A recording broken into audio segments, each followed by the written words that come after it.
नमस्कार दोस्तों, आज हम लोग बात करेंगे क्रॉप सर्वे के बारे में। जैसा कि आप लोगों को पता होगा कि अब तक क्रॉप सर्वे का काम राजस्व परिषद के अंतर्गत किया जाता था, जिसमें लेखपाल की महत्वपूर्ण भूमिका होती थी।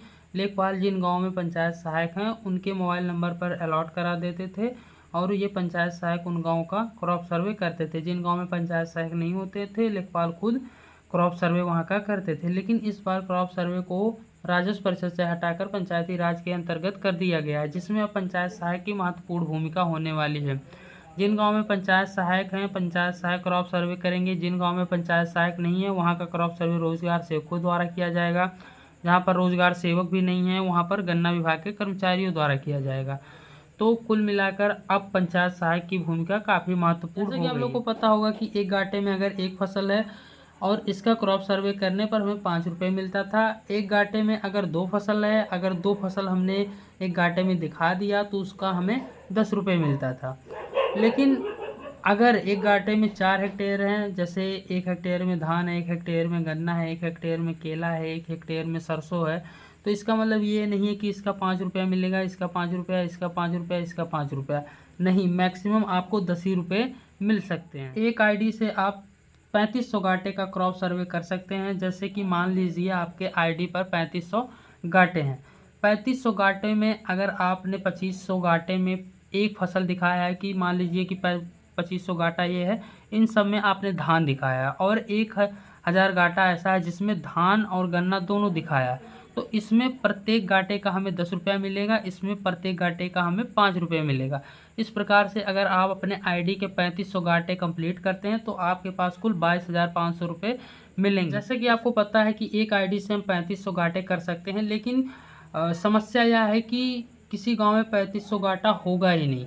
तो मान लीजिए आपके गांव में 400 गाटे हैं, 400 गाटा आपने कंप्लीट कर लिया, बाकी बचे 3100 गाटे आपको अगर और कंप्लीट करने हैं तो सबसे पहले आपको ये देखना है कि आपके आसपास गांव में ऐसे कौन से गांव हैं जहां पर पंचायत सहायक नहीं है या फिर जहां पर क्रॉप सर्वे करने वाला कोई भी नहीं है।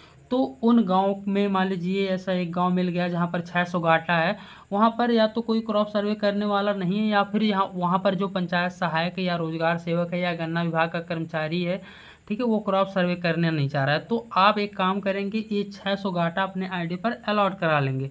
अब समस्या आपको ये होगी कि कैसे ये 600 गाटा हमारे आईडी पर अलॉट होगा। तो इसके लिए आपको कुछ नहीं करना है, बस आप अपने सेक्रेटरी से बोल देंगे कि ये 600 गाटे हमारे नंबर पर अलॉट करा दीजिए, तो ये आराम से हो जाएगा। क्रॉप सर्वे करने के लिए हमारे पास 45 दिनों का समय होता है। 45 दिनों में अगर मान लीजिए आप एक दिन में, ठीक है, मान लीजिए आप एक दिन में 100 गाटे का क्रॉप सर्वे करते हैं, तब भी बड़े आराम से आप 45 दिनों के अंदर 3500 गाटे कंप्लीट कर सकते हैं। और पहले ही हमने बता दिया कि 350 रुपया आपको इंटरनेट चार्ज का मिलेगा, 150 रुपया पूरा आपने, जैसे मान लीजिए 300 गाटे का कोई गांव है, अगर आपने कंप्लीट कर दिया तो 150 रुपया आपको अतिरिक्त प्रोत्साहन राशि मिलेगी। मान लीजिए आप 10 गांव में क्रॉप सर्वे कंप्लीट कर लिए तो 10 गांव में हर एक गांव में 150 रुपये यानी कि 1500 रुपये आपको प्राप्त होंगे।